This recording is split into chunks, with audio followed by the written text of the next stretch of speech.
2024 की चर्चा देश में बहुत होती है।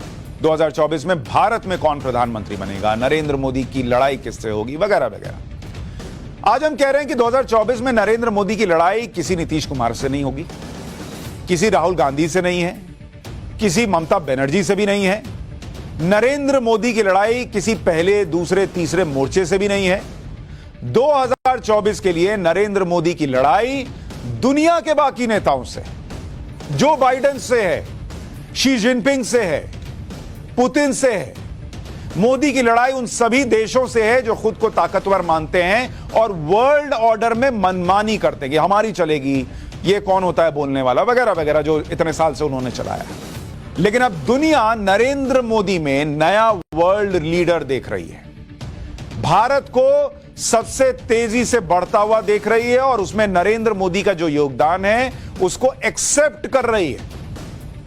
यहां भले लोग कहते रह जाएं नरेंद्र मोदी को विदेश नीति नहीं आती, नरेंद्र मोदी को देश चलाना नहीं आता, नरेंद्र मोदी को कुछ नहीं आता, नरेंद्र मोदी उसके बावजूद यहां तो चुनाव जीत ही रहे हैं। लेकिन दुनिया में भारत की और उस भारत के माध्यम से अपनी जो छवि है उसको कैसे मजबूत उन्होंने किया है वो आज आपको बताता हूं।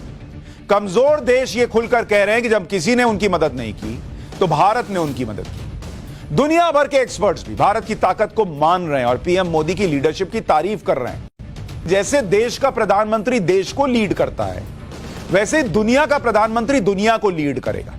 और एक जमाने में अगर आप इसको समझेंगे तो दुनिया का को लीड करने वाला दुनिया का प्रधानमंत्री कभी अमेरिका था, कभी चीन किसी दौर में होगा, कभी रशिया रहा, कभी ये मिलजुल कर एक तरीके से आप कहिए जैसे मिलीजुली सरकार टाइप का माहौल रहा। और अब वो दौर आ रहा है कि भारत दुनिया का प्रतिनिधित्व करेगा और दुनिया के प्रधानमंत्री यानी दुनिया को लीड करने वाले नेता कोई होंगे तो वो नरेंद्र मोदी होंगे। इसकी वजह है जैसे अमेरिका के राष्ट्रपति जो बाइडेन की छवि जो है वो सुपर पावर देश के नेता की तरह स्थापित नहीं हो पाई।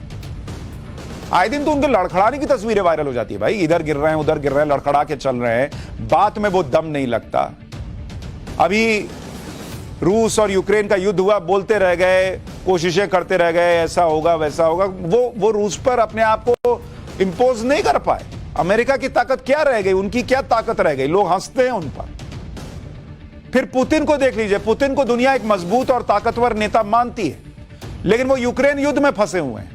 इस युद्ध ने पुतिन की छवि को नुकसान पहुंचा।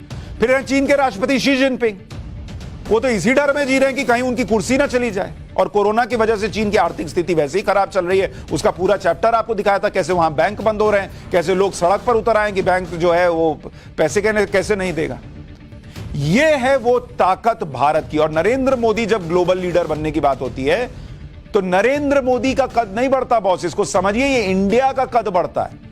दुनिया में लोग बोलते हैं इंडिया का पीएम कर रहा है, लोगों को क्या दिखता है यहां हमारे ऑपोजिशन को कि अरे ये नरेंद्र मोदी का नाम है, अरे इंडिया का नाम होता है भाई।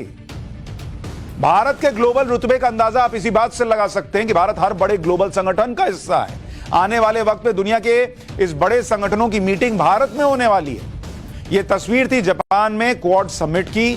तस्वीर में जापान, अमेरिका, ऑस्ट्रेलिया के राष्ट्रीय अध्यक्ष पीएम मोदी के साथ सीढ़ी उतर रहे थे और पीएम मोदी सबसे आगे चल रहे थे, बाकी नेता उनके पीछे पीछे थे। प्रधानमंत्री मोदी के साथ जापान के पीएम फूमियो किशिदा हैं, जबकि अमेरिका के राष्ट्रपति जो बाइडेन और ऑस्ट्रेलिया के प्रधानमंत्री एंथनी एल्बनीज पीएम मोदी के पीछे चल रहे हैं। और कमोबेश बड़े बड़े डिप्लोमैट्स, बड़े बड़े लोगों, उनको लगता है कि इसी तरीके से भारत दुनिया में आगे चल रहा है। और किसके नेतृत्व में चल रहा है? नरेंद्र मोदी के।